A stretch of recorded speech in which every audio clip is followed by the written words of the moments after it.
Hey there, folks. Oh, look at that. Anybody know who this is? This is a black soldier fly.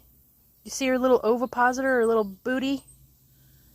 She's getting ready to lay eggs. She's probably going to lay them right inside that hole right there. Right inside the lip of this container. She's on me now. And the reason she's doing that is because that is the reason we have this tub out here. You see that? You see all those little beauties? You might think this is gross. I don't think it's gross at all. This is our composting system.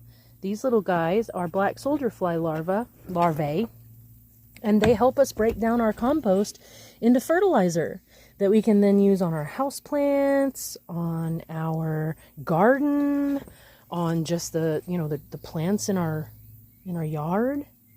Anybody we want to support. If anybody is sick or has been injured recently, I know there are a lot of hailstorms recently and a lot of injured plants. This can help them grow back. See, there's some of the eggs right there. Some people have really fancy setups where they have a whole bunch of cardboard and stuff in the tub that they can lay their eggs in. But as you can see, they'll pretty much lay them anywhere. They're all around the edges here. They just lay them where they know that they can crawl in and get their food. And that's what they're doing in here. We put all of our waste in here, every kind of waste. It's not like normal compost systems where you have to do green and brown and you have to really think hard about it. You don't have to think about anything. You got bones, you got cheese, you got oils, you got plant matter, whatever it is, you can put it in here. So you get one of these and you get your little spigot on there. You drill your little hole and put a spigot on there and then leave it open. And put a little, we put a mesh over this container because we don't want the black soldier flies that crawl out of the spigot to fall in and drown. But you can see the level, you can see the liquid down there. It almost looks like Coca-Cola, like unfizzy, like a flat Coca-Cola or something. So they lay their own eggs. This is a vegan system too, you guys. This is not a system of any kind of exploitation, of harm. We don't do anything to them except feed them and collect their poo. So this is not cruel. It is something that they absolutely love to just naturally do. We didn't put any in here. We just literally provided this tub and the compost, and the flies came on their own. So I wanted to show you. This is one of the plants that I have been fostering with the black soldier fly larva. I had a handful of these. These are Guadalupe cucumbers, and I just tossed them in the ground here one day, and I put this little stand for them to start to grow up. But as you can see, now they're growing up this tree right here. They're sending runners all over the place. They're so happy. The genus is Melothria. Cute little gherkins. Some people call them Mexican gherkins. They're very, very cute little and tasty little cucumbers. We also have some problems with herbivory. We have a lot of grasshoppers around here. We have a lot of slugs and different things like that. So, and I'm not really keen on using lethal methods to get rid of those guys. Occasionally we do, but only when it's really, really bad. Most of the time I like to let the ecosystem take care of itself and just support it through the changes. And that's what the black soldier fly larva fertilizer can do for you. We got a rosemary here. We got some figs.